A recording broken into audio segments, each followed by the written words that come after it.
Bonsoir à toutes et à tous et bienvenue dans cette session d'information, le sommaire. Nous consommons plus de légumineuses que nous le pensons. Riches en fibres, les légumineuses constituent un excellent complément alimentaire.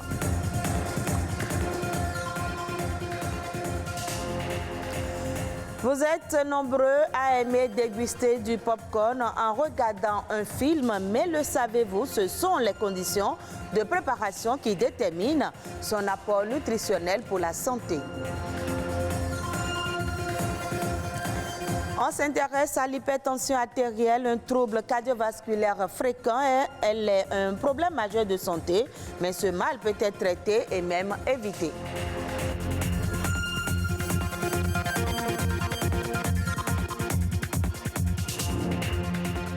Merci de votre fidélité. Les légumineuses sont des cultures importantes pour la planète Terre.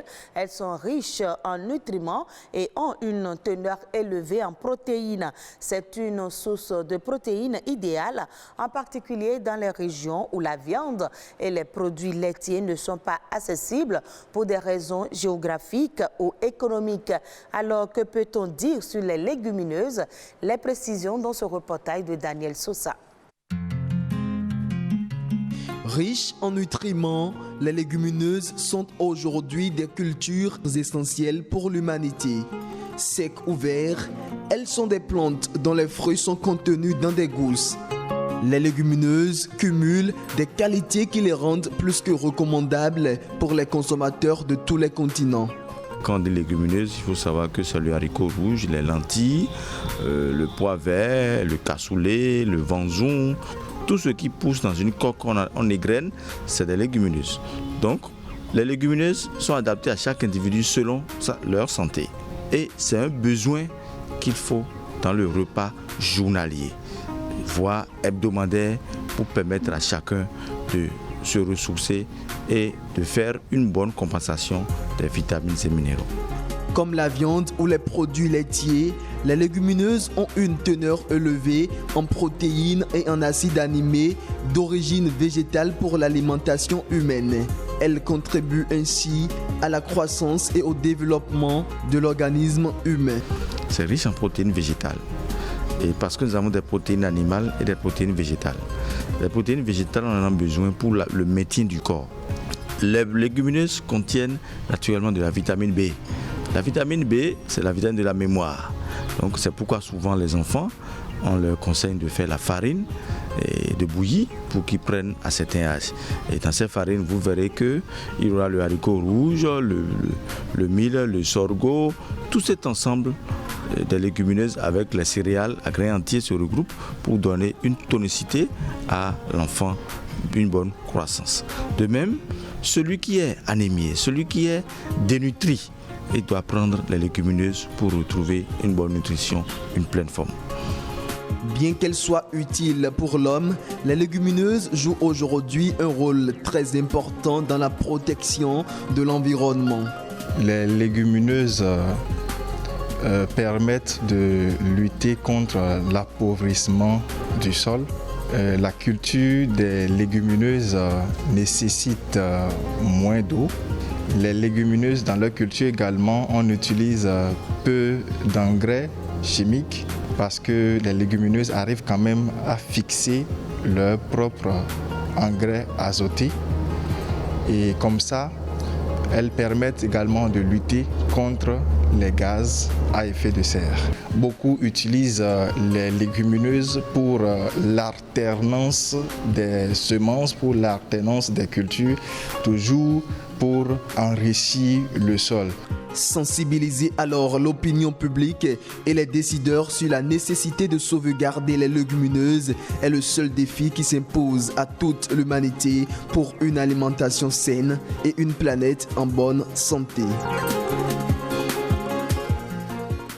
Et depuis des siècles, le popcorn régale petits et grands au cinéma ou à la maison. Ils sont nombreux à aimer et déguster du popcorn en regardant un film. Cette habitude est-elle bonne pour votre santé? Saviez-vous que la façon dont il est préparé peut influencer son impact sur votre santé? Eh bien, Patrick Zimvoedo, nutritionniste, nous dit tout ce qu'il faut savoir sur le popcorn. Il est au micro de Patrick Adjagboudjou.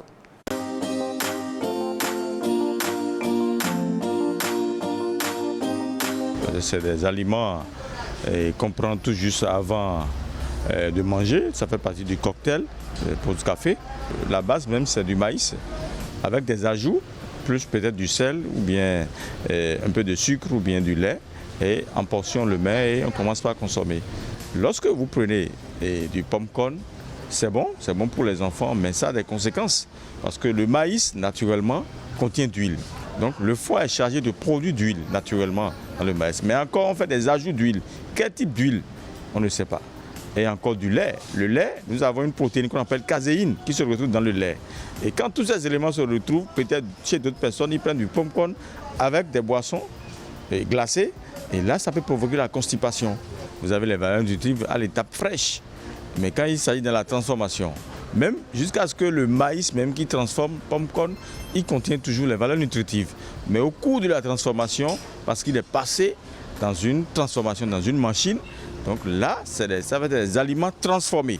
Et l'aliment a été transformé. Et quand c'est transformé, on n'a plus de nutriments. Parce qu'on cherche les nutriments à l'étape pure, à l'étape fraîche. Mais à l'étape transformée, ça devient une source négative pour l'organisme.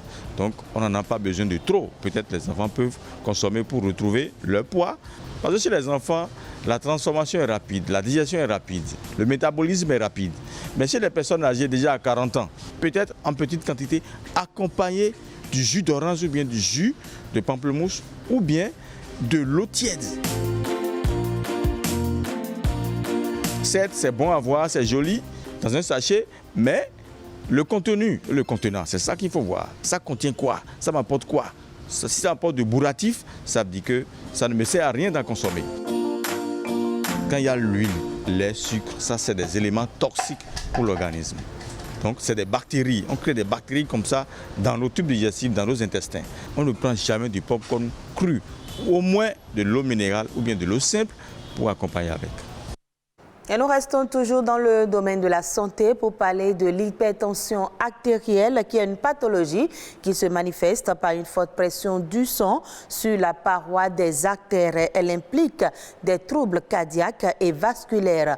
De nos jours, elle sévit et fait passer plusieurs personnes de vie à trépas. Même si plusieurs comportements à risque font partie du quotidien des hommes, la maladie peut être évitée et traitée. Plus de précision dans ce reportage. L'hypertension artérielle est une maladie silencieuse et dangereuse.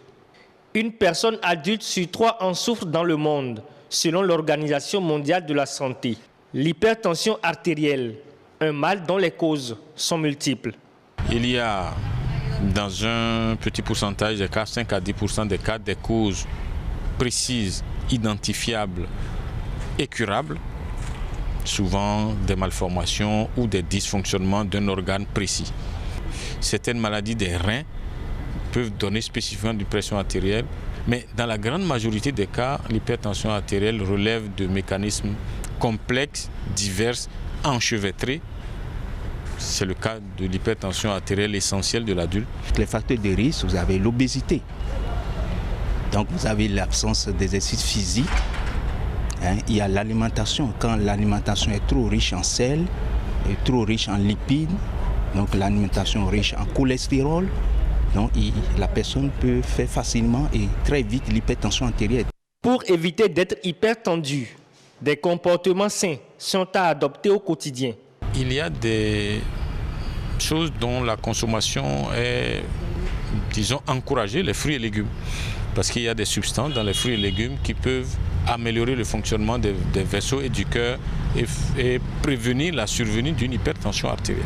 En dehors des questions alimentaires, il y a l'entraînement physique qui favorise la normalisation de la pression artérielle. Marcher, nager, et fait globalement beaucoup d'exercices physiques. Globalement, si on peut faire 30 à 45 minutes tous les jours, c'est bon. C'est pour ça qu'on recommande à tout le monde de faire prendre sa tension artérielle au moins une fois par an, même si tout va très bien. Une recommandation du médecin pour aider les malades à contrôler périodiquement leur tension artérielle. Un geste simple à multiples bénéfices. Si et seulement si chaque individu respecte les traitements non médicamenteux. Le traitement non médicamenteux consistera à limiter, par exemple, les substances qui vont élever la pression artérielle, comme le sel alimentaire, comme le café, les excitants divers. Limiter ces substances-là qui font partie de l'alimentation. Et puis il y a des substances qu'il faut interrompre parce qu'elles ne font pas partie des besoins. Par exemple, fumer la cigarette. L'hypertension artérielle est une pathologie qui peut se manifester chez tout homme du fait de certains facteurs comportementaux. Contrôler alors quotidiennement sa tension artérielle est un geste simple mais salutaire que tout être doit pouvoir faire pour réguler sa tension.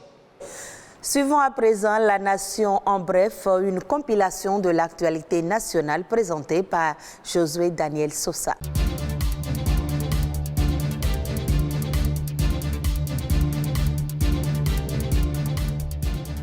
Le Bénin et la République de Cuba ont signé ce vendredi un accord de coopération pour la mise en œuvre du développement dans le domaine de la culture et des arts. Cette convention va permettre aux deux parties fortement liées par l'histoire et la culture de bâtir une histoire nouvelle tout en mettant les arts au cœur du développement. Pour rappel, le Bénin fait du tourisme le deuxième pilier de son développement.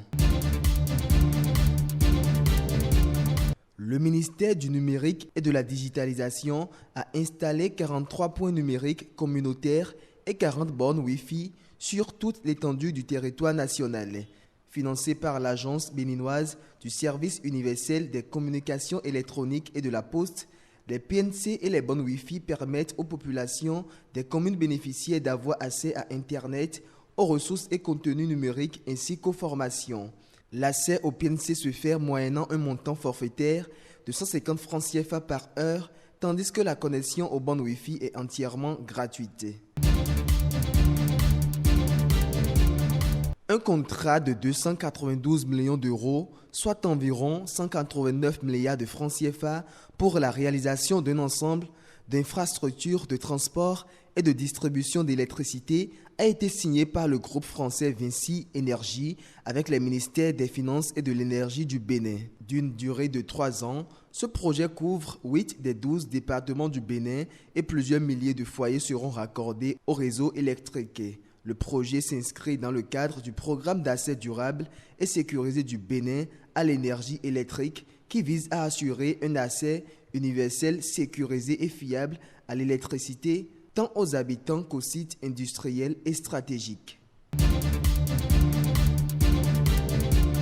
Le championnat national de football féminin démarre officiellement le 25 avril prochain sur toute l'étendue du territoire national.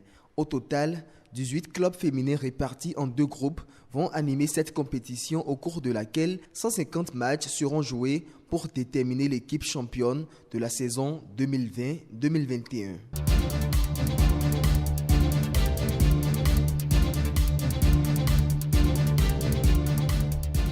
Hors du Bénin au Niger, le Niger vient de lancer un programme de réhabilitation de 20 000 hectares de terre à Dosso. Ce programme devait permettre de lutter contre la pauvreté en milieu rural et l'insécurité alimentaire. Selon l'Organisation des Nations Unies, plus d'1 million de personnes seraient actuellement menacées par l'insécurité alimentaire dans le pays. Dans la même dynamique, il est prévu la réalisation d'une centaine d'hectares de périmètres irrigués et la mise en œuvre d'un programme pour faciliter l'accès aux implants agricoles. La finalité de ce programme est de contribuer au processus de gestion rationnelle et durable des ressources naturelles capables de créer les conditions d'un développement socio-économique garantissant la sécurité alimentaire des populations et des animaux. Et c'est la fin de ce journal. Retrouvez cette édition sur le site de l'OACTB, www.oactb.bj. Très bonne suite des programmes de BB24.